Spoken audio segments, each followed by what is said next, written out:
La separación de poderes consiste en una distribución de las funciones del Estado, en la cual la titularidad de cada una de ellas es confiada a un órgano distinto, con el objetivo de darle independencia y funcionalidad a las tareas de legislar, administrar, juzgar y conducir a la sociedad.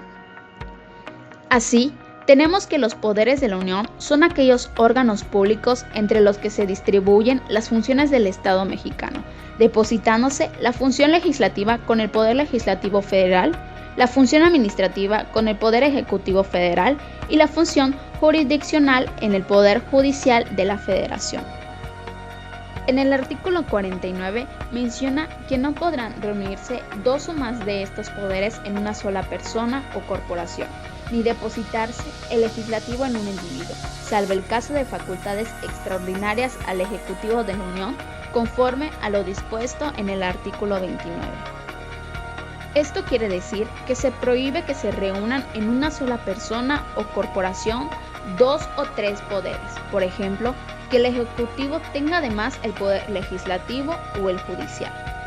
Hoy estaremos más centrados en el poder ejecutivo y legislativo. El poder ejecutivo es una de las tres funciones primordiales del Estado moderno, junto con la legislativa y la judicial, y esta consiste fundamentalmente en proveer el eficaz cumplimiento de las leyes emitidas por el Poder Legislativo. El Poder Ejecutivo en el Estado federal puede ser federal o local.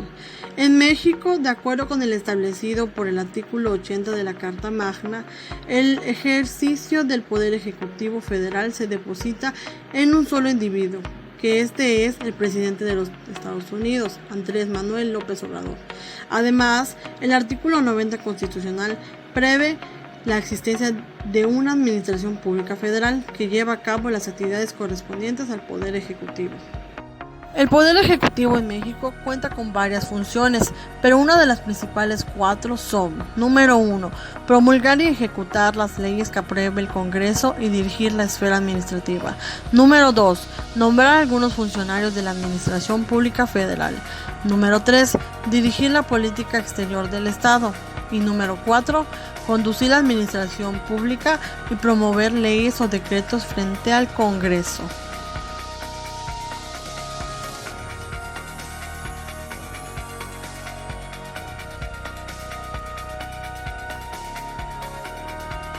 Presidente. Su titular es el presidente constitucional de los Estados Unidos mexicanos.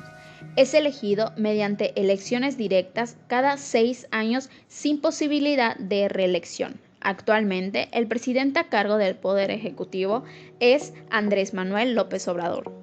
Secretarías. Las secretarías son las dependencias de la administración pública centralizadas que auxilian a la jefa de gobierno en el estudio, planeación y despacho de los negocios del orden administrativo.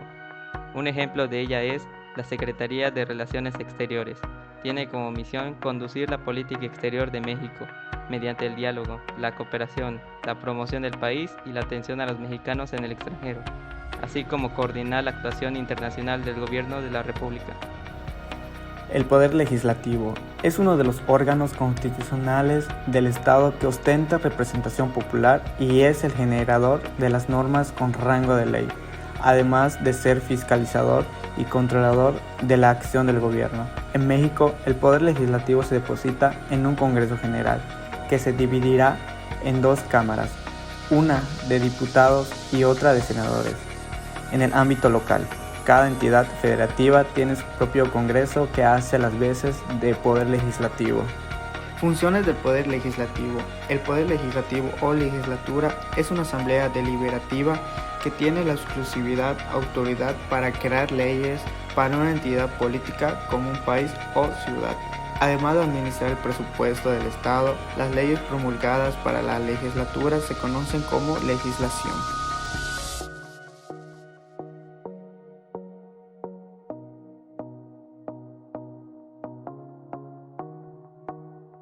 Las personas que ocupan el cargo del Poder Legislativo son la presidenta de la Cámara de Senadores, Olga Sánchez Cordero, y el presidente de la Cámara de Diputados, Sergio Gutiérrez Luna. A continuación les mencionaré secretarías del Estado de México.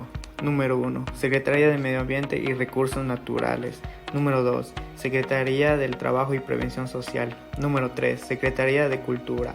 Número 4. Secretaría de Turismo.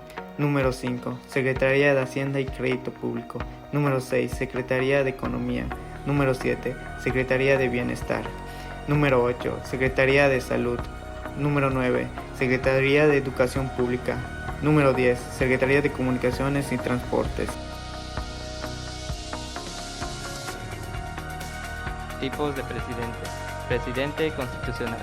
Es el que ha sido electo para el cargo según los mecanismos dispuestos por la Constitución vigente.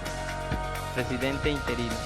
Es el que nombra el propio Congreso por falta absoluta ocurrida en los 2 primeros años del periodo respectivo, mientras se elija a la persona que deba completar el periodo de gobierno, así como el que designa dicho órgano legislativo o la comisión permanente en los casos de faltas temporales. Presidente sustituto. Es el que designa el Congreso de la Unión en caso de falta absoluta del titular ocurrido en los 4 últimos años del periodo respectivo. En este caso no hay convocación de elecciones extraordinarias, sino que el sustituto concluye el periodo. Presidente provisional. Es la persona en la que se deposita el ejercicio del supremo poder ejecutivo de la Unión, en caso de que falte el titular durante los últimos 4 años de un sexenio. Es designado por el Congreso de la Unión. Actúa como colegio electoral en escrutinio secreto y por mayoría de votos. Funciones de los presidentes: promulgar y ejecutar las leyes que expide el Congreso, nombrar y remover a secretarios de Estado, remover embajadores, cónsules y empleados superiores de Hacienda, convocar al Congreso a sesiones extraordinarias por acuerdo de comisión permanente, optar por un gobierno de coalición con uno o varios partidos, nombrar, con aprobación del Senado, a oficiales superiores del Ejército, Armada y Fuerza Aérea, preservar la seguridad nacional en términos de la ley, dirigir la política exterior y celebrar tratados internacionales. Los secretarios de gabinete. El rol es asesorar al presidente sobre cualquier tema que él requiera relacionado con los deberes de cada miembro de su respectiva oficina. Sus principales funciones es presentar servicios de asesoramiento y apoyo al secretario general de la Dirección y Administración de la Secretaría General en la conducción de las actividades sustantivas de cooperación para el desarrollo y en las relaciones del secretario general con las misiones y delegaciones ante la OEA y con instituciones internacionales y nacionales. La duración es de 6 años, lo que corresponde al sexenio del presidente en vigor.